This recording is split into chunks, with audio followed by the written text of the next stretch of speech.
Today's show is a best of 2018 show for ENCORE Week for the 10-Minute Teacher and is sponsored by STL and ATL at Woodward Academy in Atlanta, July 26th and 27th, 2018, where I and other education leaders will be speaking. Stay tuned at the end of the show to learn more about this affordable world-class conference this summer in Atlanta. Episode 279, the most popular Thought Leader Thursday of 2018 so far is Why Kids Can't Stop Moving, the Neuroscience Behind a Student's Need to Move. The 10-Minute Teacher Podcast with Vicki Davis.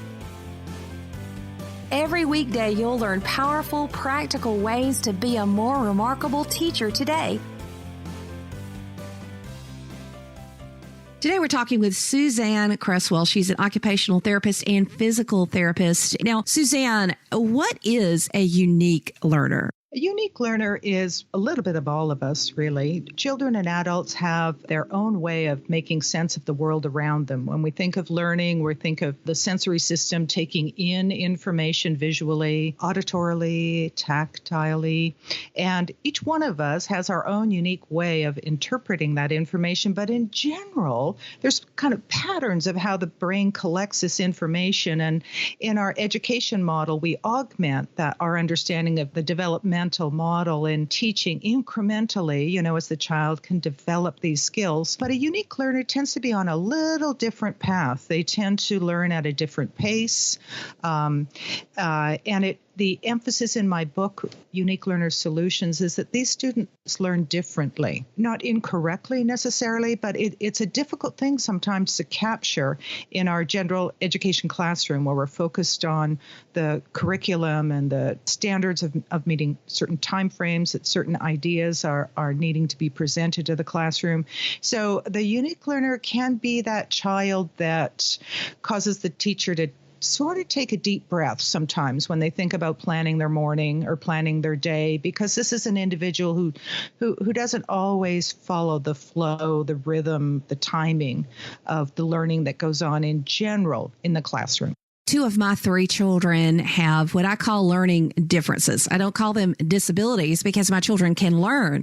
They just learn differently. So would you say that someone who has a learning difference is a unique learner or not always? Oh, no, we're talking about the same person. Yes. So these children are learning differently. We realize that. Sometimes they'll show it by acting out. Sometimes they'll show it because you look at them and they're trying really, really hard.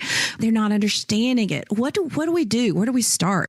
I'll start with the comment when they're acting out. That right there requires a little more inquiry as to what might be motivating the child to act in a way that we would characterize as acting out. Are they physically moving frequently in their chair? Are they interrupting and are off topic? Are they head on the desk, not interacting, type of acting out? And to go beyond that, to take it to the next step and start to look at what might be contributing to that particular, I'm going to call that a strategy on the student's part. What I've learned in working with this population for 30 years in a medical setting and in a school setting and in sports setting with young athletes, young people tend to develop strategies even on a subconscious level in order to assist their brain to stay engaged. We're hardwired to learn. We must take in information. We must integrate that with past events, our memory, and process that in terms of our intellectual understanding in order to take the next step. This is something that is as necessary as breathing in and breathing out. So to make that essential process work for some of these children that have a different way of perceiving information, they come up with strategies. Some children require a heck of a lot of movement to keep their body going. And I'd like to explain a little bit about that if I might, but it goes into big fat neurophysiologic words, but I think it helps to understand. What do you think? Should we go there? Yeah. So, I mean, I know for example, I have a lot of kids who have, ADD or have other things, and we'll do planks in the classroom. We'll stop and I'll say, okay, we're going to do push-ups, or you're going to do planks, or I'm going to go for a minute, just get some of that energy out. Is that what you're talking about? I want to tell you why you're doing planks and why that's working. But first of all, let me put my hands together and applaud you. That's fantastic. So let's talk about that busy child, the busy one, the hyperactive child, the ADHD, if you like. Those are often the students that we'll see in a general education setting. They've got good understanding of many of the academic concepts when they are in a situation that they can demonstrate that to the teacher. And yet they are at a little different rhythm than the other students. They're moving more, or they're at the end of the answer when you're still really looking to see how the child solves it in the process. These types of things that are, shall I say, some days it must be upsetting. I mean, it offers like another avenue for the teacher, and sometimes that's difficult to integrate. So it ends up being the language that the child is having an upset or an outbreak or what have you.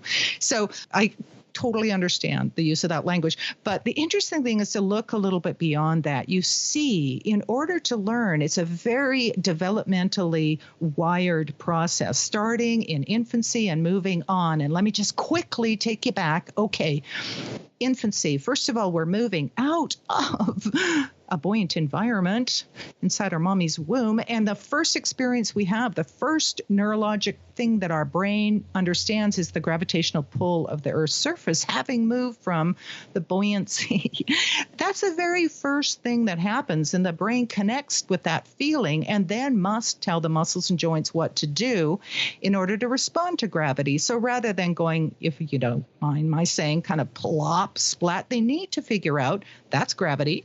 And I need to tell my head and neck and arms basically to do a little bit of a plank if I'm on my tummy so I can lift my head and continue breathing, and then ultimately move to a source of food and that tactile nurturing. Well, that right there, that feeling gravity and then telling your muscles and joints what to do is as part of our sensory system that we have senses, taste, touch, smell, sight, and hearing. But these two senses, feeling gravity, it's a word called the vestibular system, and feeling your muscles and joints respond to your commands, if you will, is the proprioceptive system.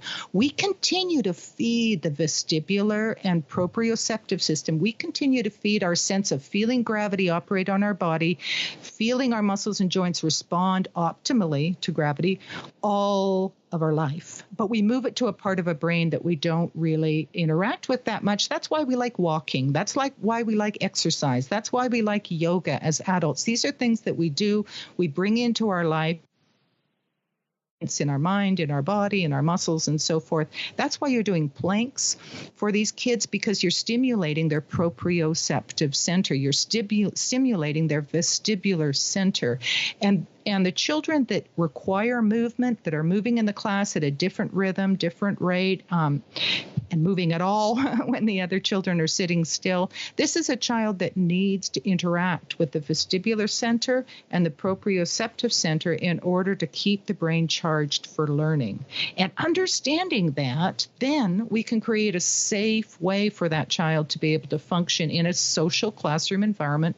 If they need movement, then we provide them with perhaps a seat pan cushion that's slightly inflated so that they can move, and yet they're physically within their seat, so they're not interrupting others.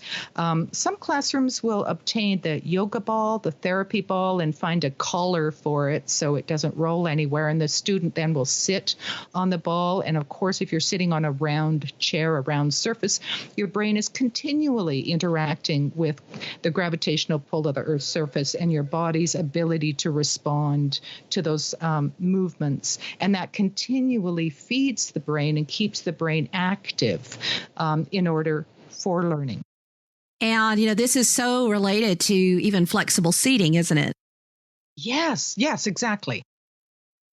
Yeah, that's it's very much the same concept. So we will provide, once we begin to understand that it's a strategy, if we look beyond the erratic behavior, if you will, and look at what that might be caused by, then we can provide solutions for the student. And then the student is able, in their unique way, to keep their brain and body geared up and continuing to participate in the classroom lessons and the learning that occurs. But my tendency is to walk into a classroom to see the student I've been invited to provide some assistance with, and to look at the child basically is already perfect, if you will, and that they are doing the best they can in order to function within their circumstances.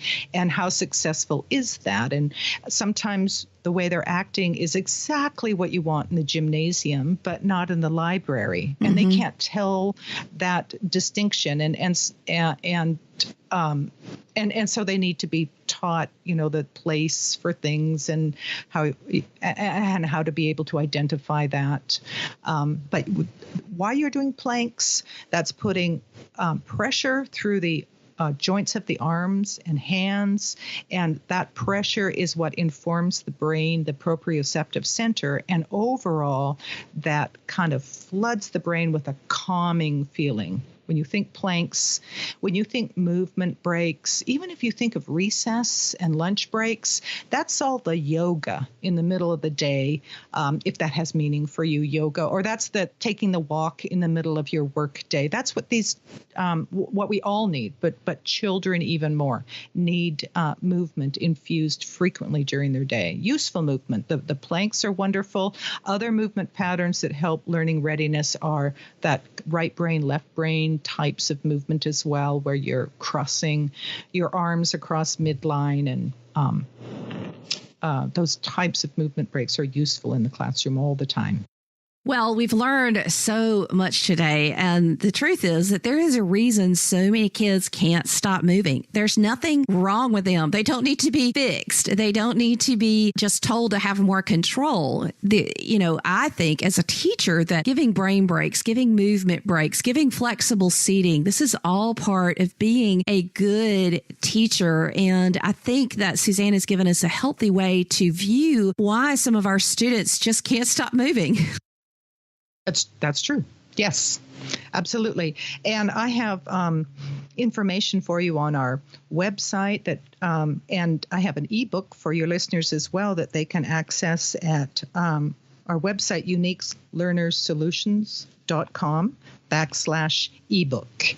And it provides some red flags, and it reviews what you and I were just talking about in terms of just scratching below the surface and finding out what's motivating that behavior that seems so non-productive. And the teachers are doing that now. The modern education model embraces movement, very kinetic education model. It's delightful to see, helping a lot of different learners. And it really does make a difference. So I hope that all of us will learn more about all of these different topics and introducing more movement into our classrooms. Excellent. I hope so too. This summer, July 26th and 27th, I will be speaking with other amazing educators like Susie Boss, Janet Zanita, and many more in Atlanta at Woodward Academy's STL and ATL conference. Priced at $295, this all-inclusive event, of course, except for hotel and travel, is an incredible opportunity to engage and learn. But sign up now at stlinatl.com and join me in Atlanta this summer. Space is limited, so you'll want to go ahead and sign up. So I'll be speaking at ISTE in Akron, Ohio, and this conference in Atlanta this summer. So I hope we can connect.